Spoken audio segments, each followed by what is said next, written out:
Hairdo Uncut Podcast. On this episode of Hairdo Uncut, I chat with an up-and-coming star, Anna Hendrix-Carter, master stylist at West Coast Hair Design in Jacksonville, Florida. We are talking one more time about blonde hair, and she brings a lot of fun and passion to hair and has some great suggestions about hair care and what a great relationship between hairstylist and client should be. So, let's go!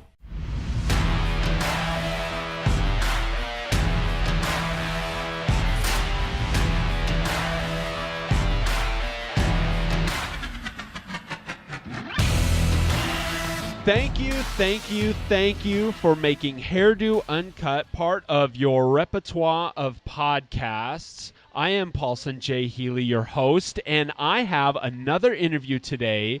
We're going to be talking about blonding, and I am excited about this next interview. She is a stylist at West Coast Hair Design. Those of you who have been following the podcast know that I interviewed the owner of that salon, Linda Deason, a few weeks ago, and this is one of her top stylists that she was really excited about having on the podcast, so I've brought her on. Anna Hendrix-Carter, I apologize. Welcome to the show, Anna. Thank you. I'm excited. Well, so we had the interview, the last episode, we had an interview, and then our first interview, we had the owner of Hairdo Salon, Suzanne Bell, on, and then the last episode we had Nikki Wildflower, and the reason why I wanted to have three different stylists talking about this topic of blonding is because blonding is just so big, important, and it's not as cut and dry as maybe many clients think it might be. And so, Anna, I'm really appreciative that you're coming on here today to offer some hopefully some really good perspective and just some information, and it's almost hopefully going to resonate with people because it will be three different really talented stylists saying essentially the same thing, even though there may be some nuances to it. So that's awesome of you to come on. Yeah, no, thank you so much for having me. I'm super excited.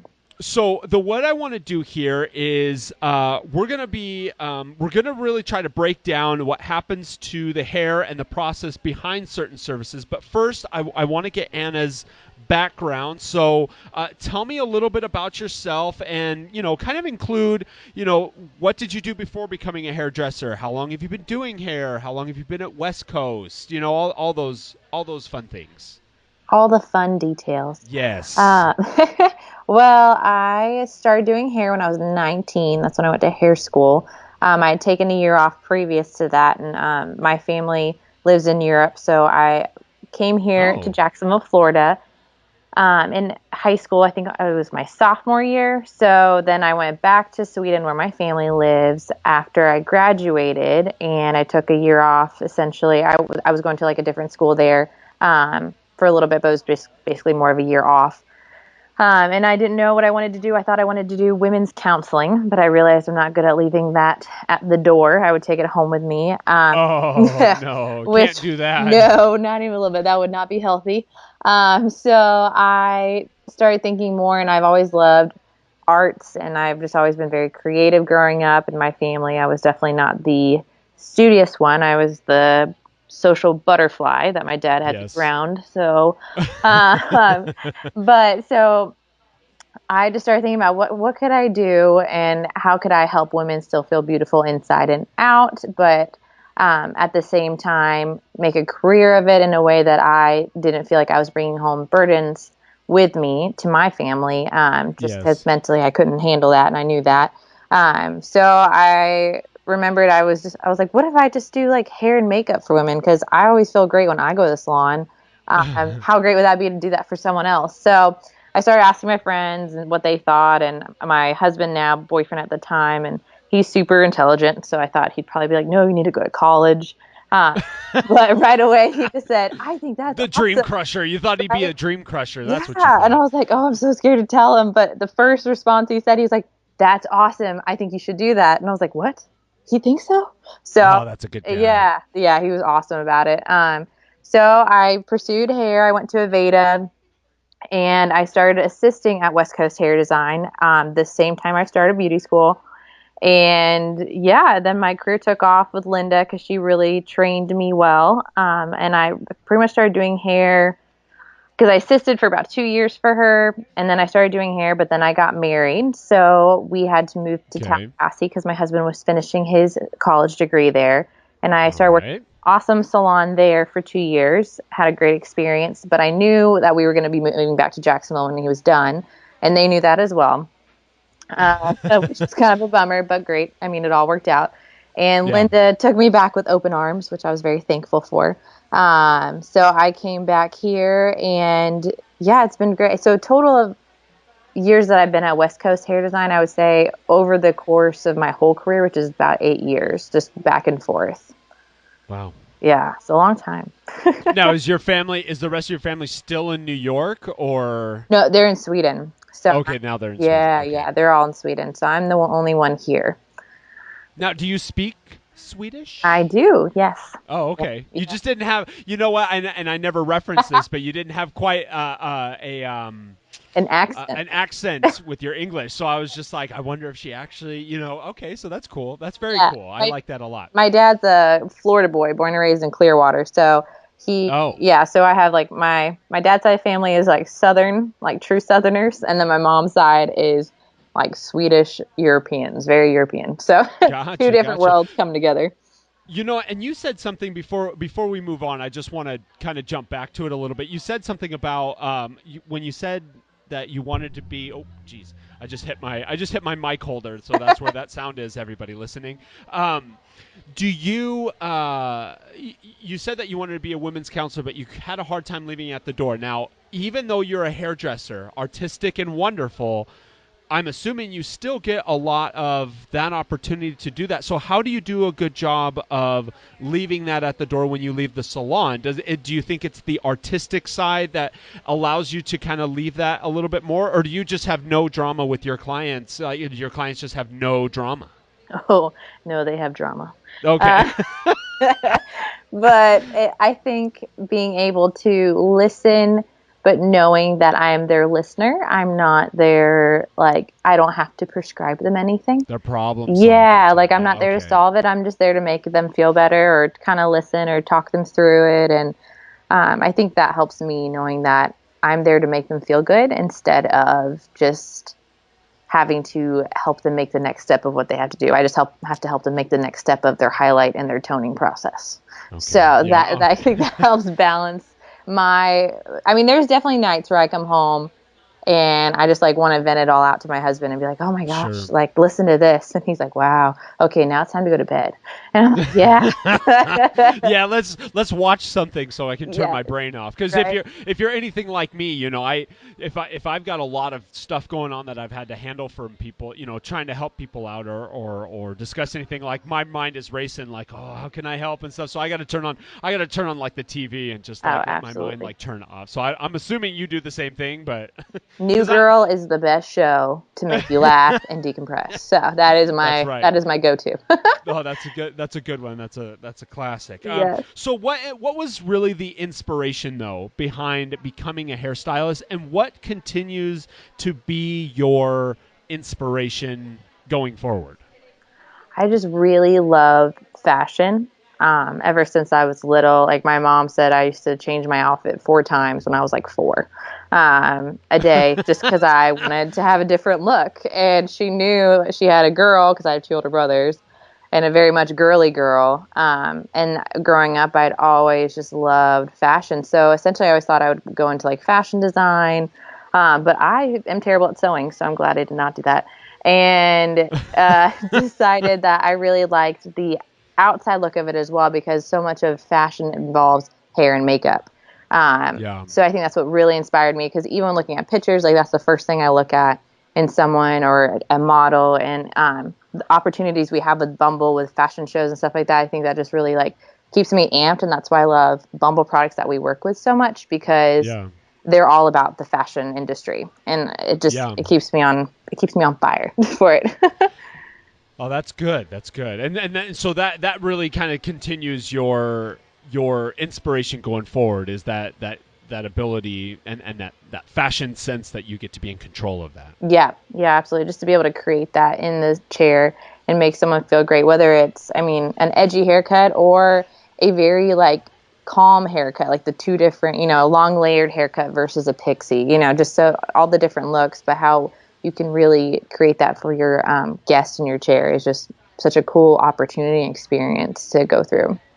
Wonderful. Oh, that's awesome. All right, so let's transition into talking about services. Now, on the West Coast website, under your profile. Oh, and you know what? Why don't you plug your your personal Instagram real quick, and we'll redo it at the end of the episode as well. But will you plug your Instagram real quick?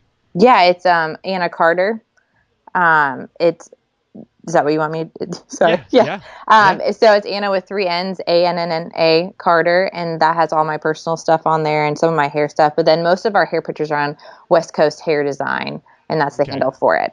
So they're both awesome. I would say West Coast Hair Design has all our fun stories. You can really see us in the salon and really keep up with what we do in there, whereas my personal one is some hair pictures, but lots of my dog. So, so if you're into dogs, yes. follow Anna Carter.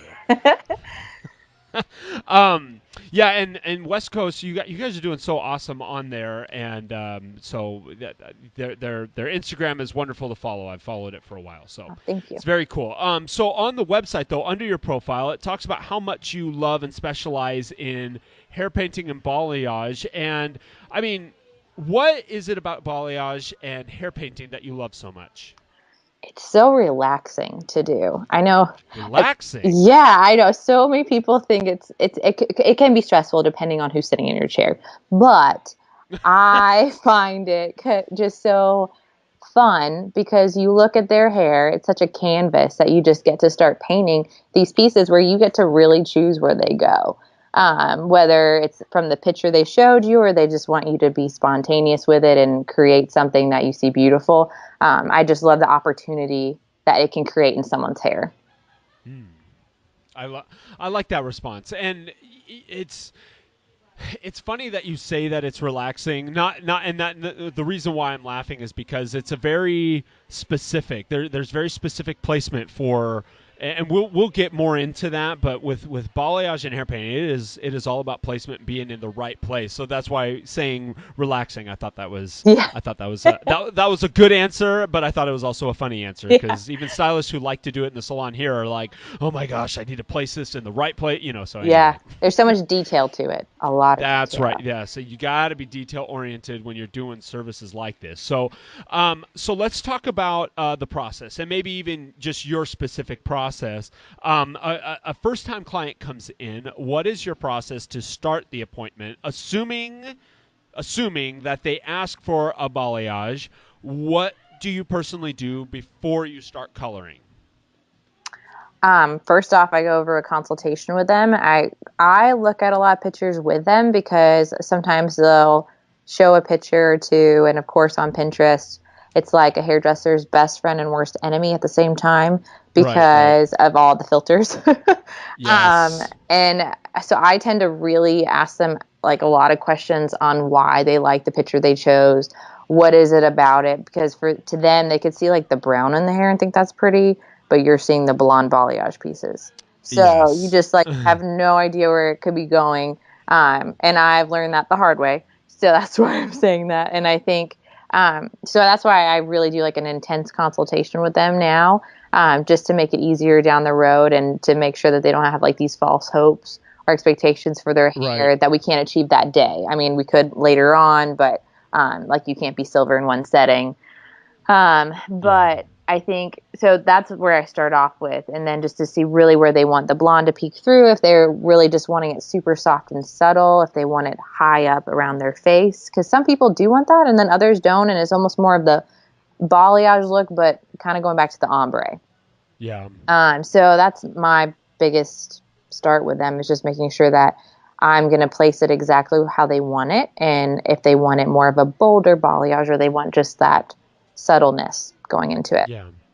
Yeah, and I think that's important. The reason why those who are listening, the reason why I asked that question is because I want clients to be considering how this is. You're the third person that talks about how much effort they put into their consultations. Now, I know that at our salon, I know what the stylists are going through, but to hear two stylists now talk about how important the consultation is. Clients, I just feel it's really important if you're walking into a salon and the stylist you're seeing is not fully getting into that consultation, I would be a little bit wary. Yeah, I agree. So Yeah.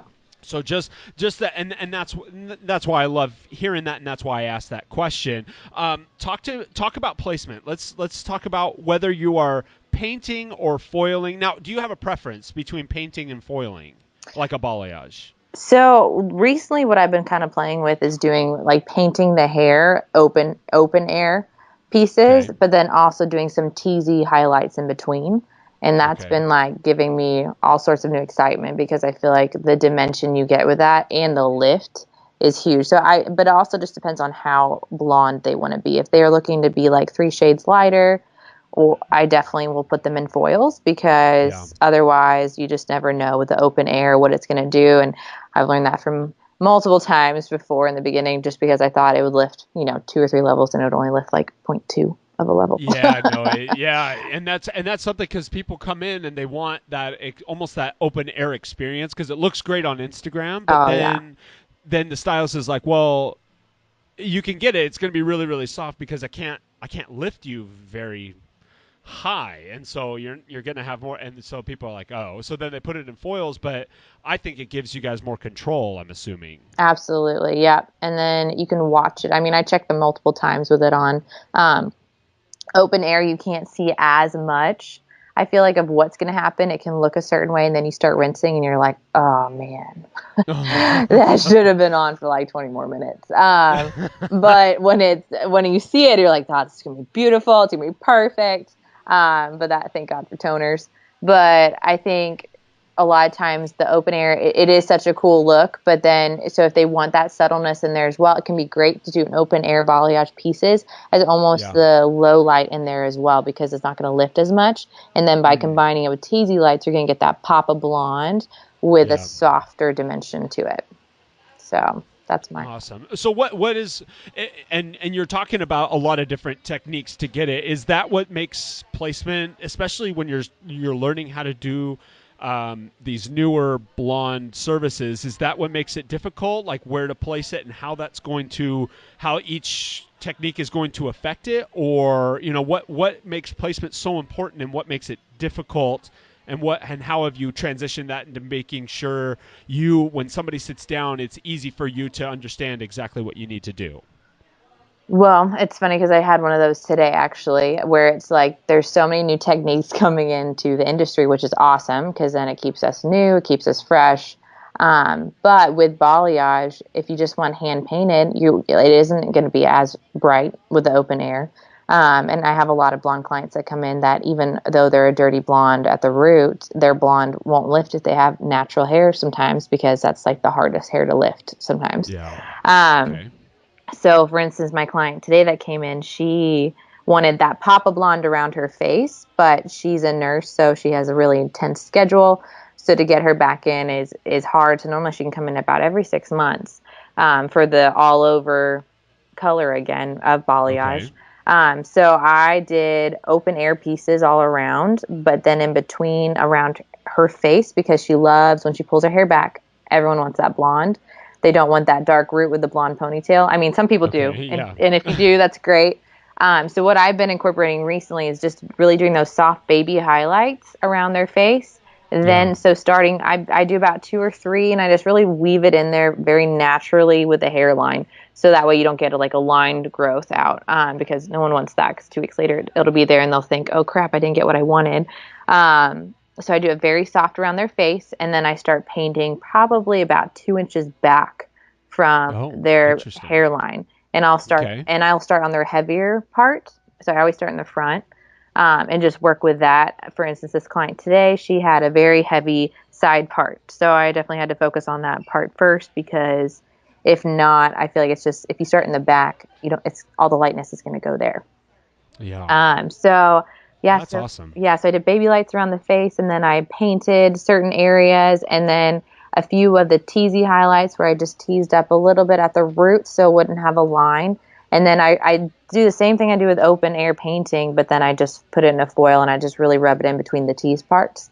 But it is a little bit of an easier process than the hand painting, I do believe, because it's more of a highlight look. Yeah. Or as you're painting into the foil, you can kind of slap it on there. And then rub it in, and the teasing helps give you a little bit of freedom there, so that way you don't have to worry about any lines, but it does give them that blonde around their face too, and in the back as well. How long do you think it took you to understand where, like, how to be able to transition between these different techniques, and to where it was really stressful early to the relaxing point, like you said earlier, that it's really relaxing to do this, because obviously that's a lot of work, and that's a lot of really specific, which is awesome. That's what I want to get across to people, and you're painting such a great picture, because people don't realize how much work actually goes in to get that nice, subtle, beautiful look. So how long did it take you to get from stressful and trying to learn how to use all these techniques to, this is relaxing and this is what I need to do to get the look that they're trying to achieve?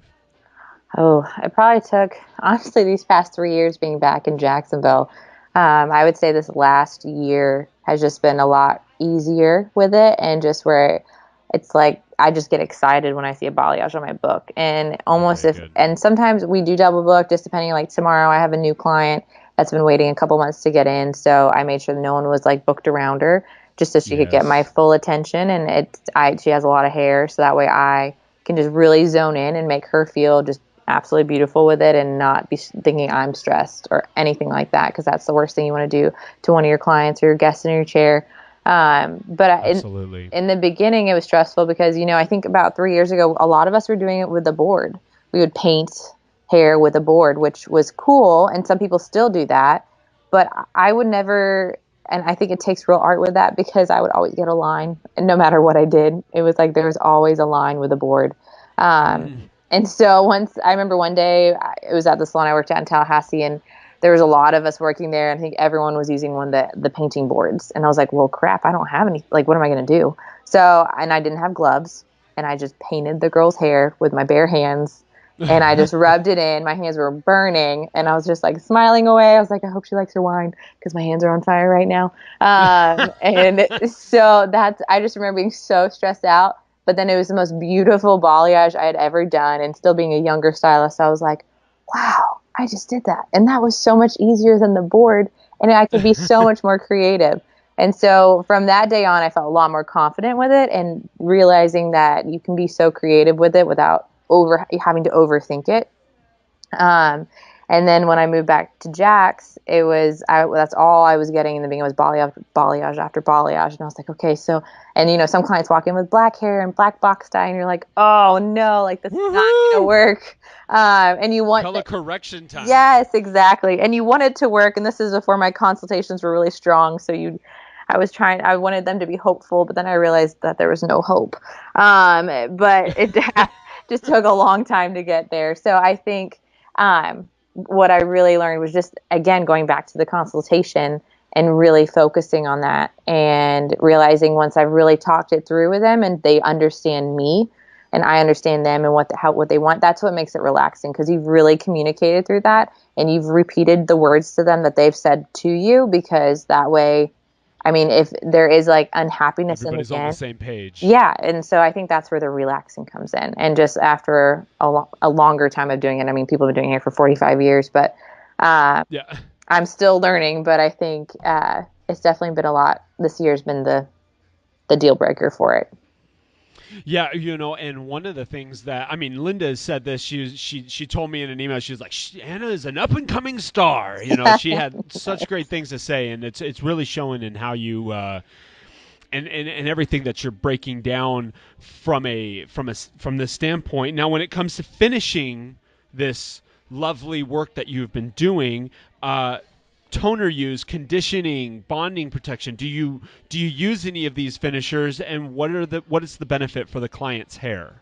Yeah, I'm a huge fan of Olaplex. I've been using that they've been around probably for like 4 years now or five. Or when Yeah, it something like started that. becoming really popular was 5 years ago. So I've been using them a lot. And it just depends because on the open air, it definitely like brings the level down of developer that you use. Yeah. So that's the struggle where you have to really kind of figure out where you want to choose to use it. Because with open air, I tend not to use Olaplex as much, just because I feel like you're not over damaging the hair because it's not in a foil. Whereas if it's in a Yeah. foil, 100% Olaplex for the hair because you want to protect that hair and they want to feel like you're brushing through it and not those knots. No blonde pieces are breaking off as you're brushing their hair. So I use Olaplex a lot. And what I also do is I feel like with the toning, especially we work a lot with Redken Shades EQ. And what I love about them is if you put them under the dryer with it for 20 minutes, that is a very good conditioning treatment as well as toning the hair to what level you want it to, well, not necessarily level, but where you want to neutralize the color to be. Gotcha. Yeah. And Gotcha. it Now, softens it a lot. okay, good. That's good to know. Do you, and while we're talking about toning, because that's what for those clients, Shades EQ, that is a toning product that a lot of stylists use. Now, a lot of clients do you get clients that are upset that you've used a toner or asking you why a toner is used, and can you speak to that because it has to be it's got to be used depending on where they want to lift, but what does using a toner, how does that benefit the client so that they understand that so they don't get all upset about it? Yeah, because a lot of people will say I've had a horrible experience with toners, and sometimes I'm like, well, how does that happen? Like what happened? And they're like, my hair was like lavender in the front. And I'm like, oh, I know how that happened.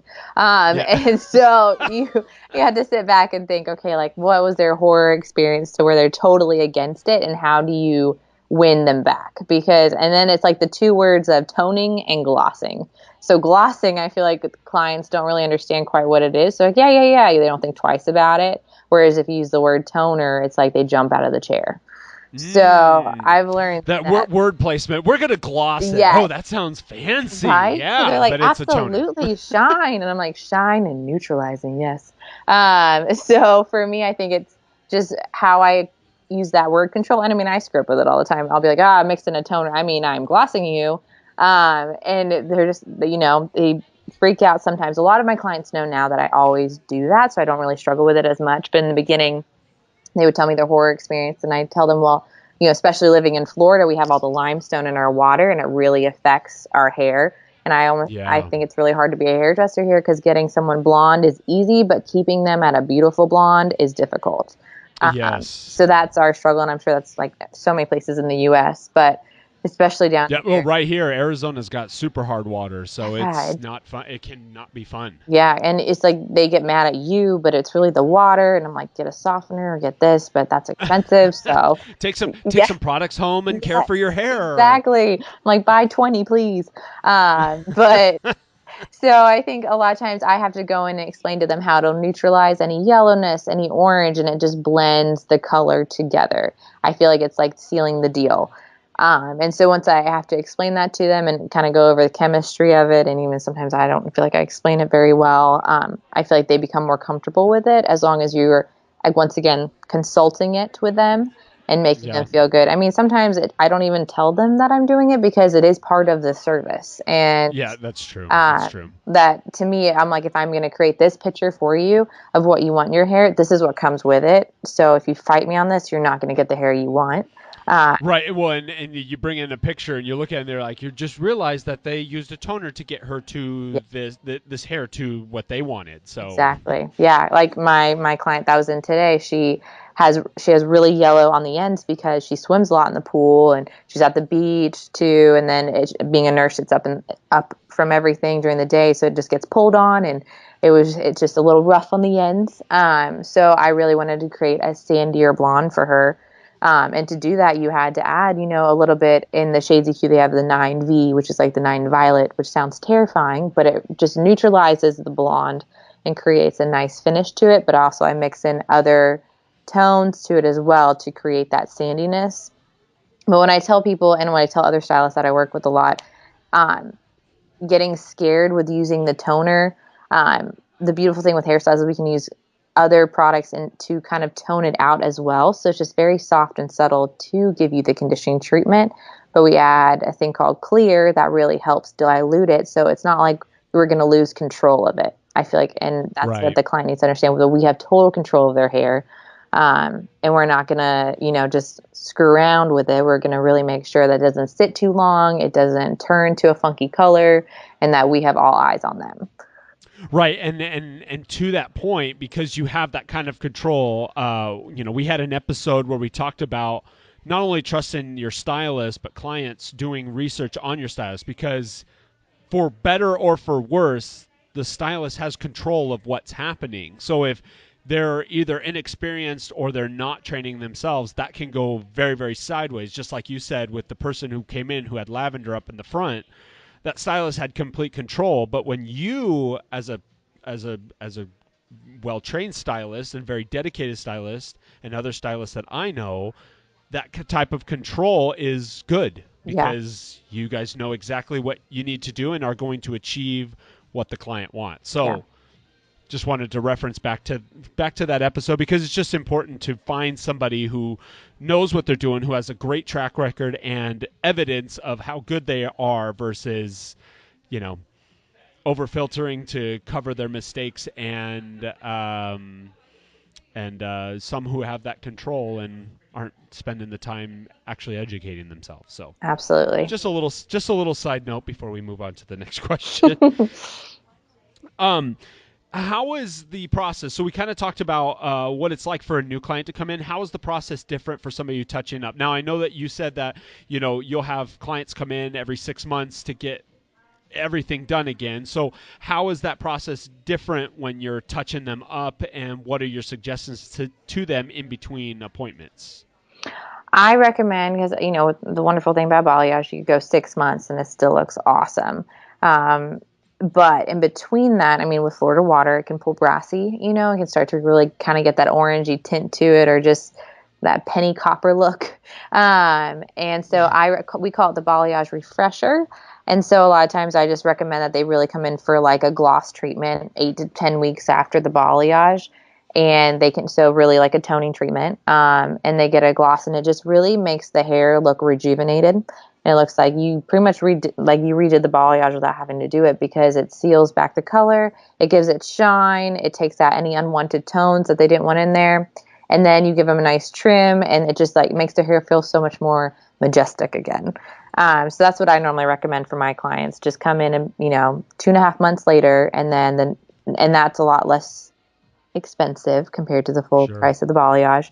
And so they still feel beautiful in between the time where they really need to touch up their balayage. Yep, super important, because some people don't think that they need to come in that often, because it is a lower maintenance, but super important just to come in and get that refresher and get those ends cleaned up with a cut. Yes. So super important. Yeah. How do you factor in root shading, smudging into this equation, and what sort of look does that project for people? And how often do you actually do that personally? I do root smudges quite often, actually. It just depends on, again, like the picture that they show me of what they want. Because some people come in thinking they want a balayage, and then the picture they show you, it's really a full highlight with a root smudge. And you're like, it's a total different look, because they're just wanting that all over blonde, but they're wanting a darker root. So a lot of times, I think now a little bit with a change in trends, and balayage is still super huge, but I think the people are wanting a little more blonde in it too.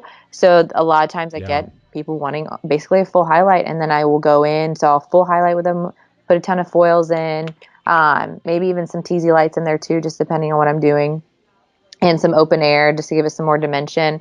And then the shampoo bowl, I'll towel dry them, and I go back in and do a root smudge. That sits on for 10 to 15 minutes, because you don't want it to wash out after 3 times. Just to make it blend. And then especially around the front, I kind of leave those pieces out so they still have that brightness. But I feel like that's what completely transforms a full highlight look to a root smudge, more natural balayage look to whatever the client is thinking it is at the time. And I feel like a root smudge is one of my favorite looks to create in someone because that is also very intense, I feel like, in how you're mixing the color that's going on the root, because you have to be careful not to hot root them Sure, and sure. to really blend it, but to still create that coolness that they need or a little bit of warmth. But it's a lot of controlling, so it can go south quick if you're not careful, or it can That's true. be That's true. wonderful and look absolutely flawless. Now, you've said two things, and I'm just going to reference this before we go on. You have said baby lights and teasy lights. Is there a difference between those two phrases? Yes, so baby lights would be very fine pieces weaved into Okay. the hair. So just like a regular highlight, but just very, very light pieces taken out. Teasy lights would be more of an intense section that you would take out of the hair and more of a thick weave of basically a balayage weave that you would take out of the hair with your foiling comb, but then going in and teasing it up at the Gotcha. root. So, but whereas I would take more thicker chunks with a balayage for open air, and then with teasy lights, I would take a little bit of smaller sections as I'm working my way through, just to create, so it's not looking like here's a bunch of highlights right here, and then there's none right Gotcha. there, if that makes sense. Gotcha. No, Yeah. I wanted to just kind of clarify that because sometimes the jargon that we use in the salon does not translate Right. to the client. So just so if people were like, what's this and what's that? Yes. So, what should a client do? What do you suggest the clients do as they prepare? So if somebody comes in for a consultation before coming to see you, whether they have a current balayage from you or from somebody else, or they've never got it done before, what do you tell people how to prepare their hair before coming in to see you to get their blonding service done? Well, if they have super curly hair like I do, I prefer them to come in with a smoothed out. Like they don't have to have it 100% straight necessarily, but just definitely so I'm not like getting through all the kinks. Because then you can really create more of like I feel like if someone comes with curly hair and you're trying to paint it, it might look good as you're blending it. But then it can still create a line because of the way the curls jump back. Yes. Or you're Oh, not. curly hair. Oh, yes. Takes some skill right there. Yes, and I have so much of it. So I understand the pain and the joy of it all. But I think so. I always ask my clients to have smooth hair. I mean, greasy or non-greasy, that doesn't really bother me because we all get busy in life. So I don't care if they come in Sure. with either of that. But generally, if they just have curly, wavy hair, that if it could be smoother, definitely brushed out if they don't mind doing that before they come in. Do you clarify at all? I do, depending on if it's a client that hasn't really, like if they're using a shampoo that I can tell has a film over their hair, then I will definitely clarify before I start. Okay. Yeah, just those, lovely store products. Store bought. Yep, Yeah. yep. They leave Woohoo. some funky stuff in the hair. Yes. Or especially, or if they've been box combing their hair at all. Yeah, absolutely. I know not everyone who wants balayage can have it. What would be a reason that you would not do this service on someone? Depending on the length of the hair, the quality of the hair, um, box The dye. length. So build on the length real quick. So why did you bring up length? Because I mean, if they have above the shoulder, it's not going to be the exact same look that they're going for. In their mind, normally I would think that they're, medium length hair is what they're envisioning. But if it's above their shoulder, they're really not going to get that same look. That would almost be more of a full highlight root smudge that they would Okay. grow into a balayage, if that makes Okay. sense. Um, Okay. so that would probably be what I would refrain from. I mean, definitely like black box dye hair, unless they're wanting like those really red tones, then Sure. that's fine. But if they're wanting definitely more of like a blonde or a neutral blonde, I mean, it's just really not achievable with the open air. So I just have to, Yeah. that's kind of where I draw my line with that, or just explain to them like, listen, like I would love to do this, but your hair won't be able to handle this right now, or be able even to take the color. Sure, sure. How long does a service like this take? How long do you normally take?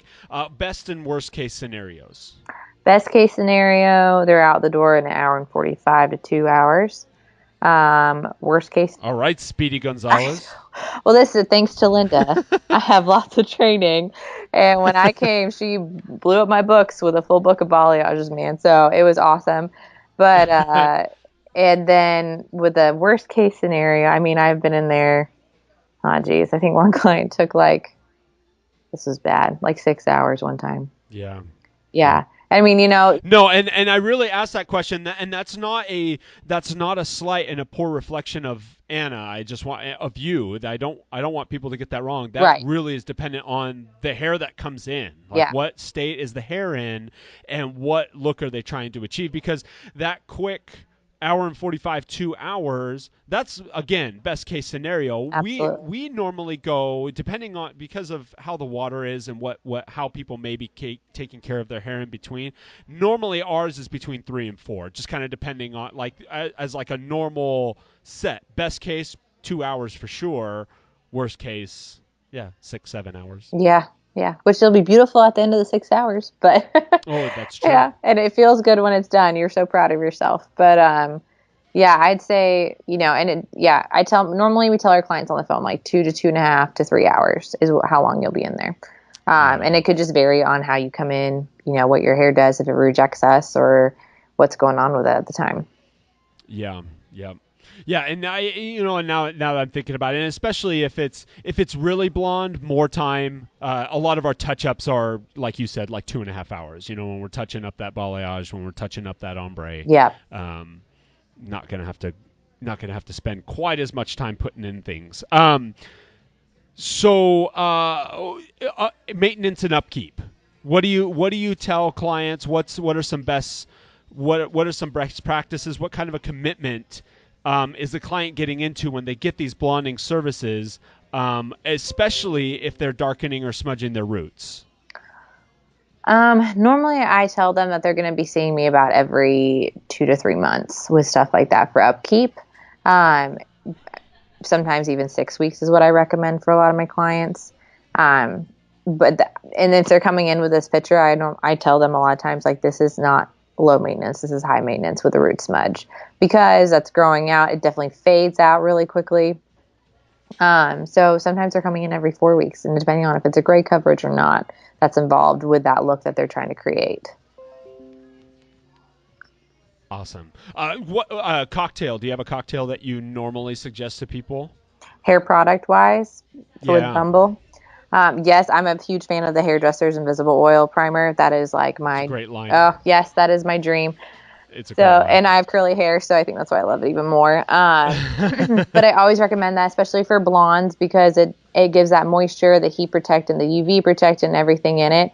Now we just came out with this thickening blow dry cream stuff that gives your hair that super sexy blowout that we've all been dreaming for. I mean, in Florida you can only keep it for 5 minutes, but those 5 minutes are awesome because of the humidity. But so right now my obsession of cocktail for clients here, even especially with balayage, is using the High-O primer, because it's great for your ends and using it from mid to end so you're not getting too greasy at that root, and then using the blow dry cream that they just came out with, because I feel like you get the moisture you need, but as well as a little bit of height and some movement in the hair. That is my new obsession that I keep using on everyone the past 2 weeks. Yes.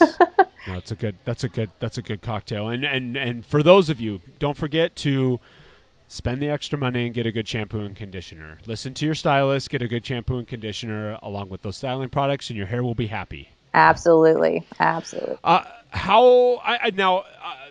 Linda's done a lot of the training and stuff. Have you done other outside training? And how often do you take outside education classes, or do you mainly stick to Linda's training or the training yourself? Oh gosh, last year I probably went to 10 classes, just because I feel like that is key. I mean, it was one of those years where we don't have kids yet. We didn't have a dog yet. So it was just okay, another class in New York. See you later, babe. I'm going to this. This is awesome. But so I did a lot of classes last year. This year we've done a lot, but definitely taken a step back and kind of we bought a house. So I was kind of taking a little bit of a break on the finances. Yeah. But it's not cheap to fly out to other cities to do big education. Not even a little bit. And that's one thing I think clients it's good to tell them, let them know how much you're getting out there and doing the education, because a stylist that invests in her education is really one that's going to succeed and be successful and keep with the trends, and keeping your hair feeling awesome because they're learning all about how to take care of it. But I would say, I mean, we definitely learned. Linda is like the queen, man. She takes care of us with everything. And she definitely brings a lot of education into our salon, which we are so grateful for. And then she encourages us to get out, because when you go to like New York, or even like we were in Tampa a few weeks ago for a class, it just gets you out and it gets you feeling inspired, and you're not like stuck in your rut. Because that's so easy to do. And as artists that we are, we need creativity and inspiration. Otherwise, I think it's easy to start questioning everything you do, whereas you don't need to do that. You just need to take class to get that inspiration back on. So that's awesome. We go out to a lot of different classes, and then she invites a lot of people to come teach at our salon, or, you know, we hire people to come just because we are really in love with education and what it does for us. That's awesome. That is fantastic. Anna, is it Anna or Anna? Am I totally butchering No, this? in Sweden it's Anna, and here it's Anna, so I respond to both. Okay. All right. Yes. Well, this has been so awesome and such a pleasure. Such great insight. Again, they are at Anna with 3 N's, Anna Carter on Instagram, and if you like dogs, and and follow the salon of West Coast Hair at West Coast Hair Design. They do awesome stuff on their Instagram. You guys really have been, actually, especially lately, you guys have been hitting it hard and doing some awesome stuff, which is not only entertaining but been informational and just so darn cute. Thank you. And for the show, please email the show. The email is hairdouncut@gmail.com. You can follow us on Instagram, hair_do_salon. That's for both Twitter and Instagram. We're on Facebook and our Pinterest page as well. So go search for us there. Anna, thank you so much. You are wonderful, and I hope you will come back on the show sometime. Yeah, absolutely. Thank you so much for having me. I appreciate it. Have a great hair day, everyone. Yes. Thank you.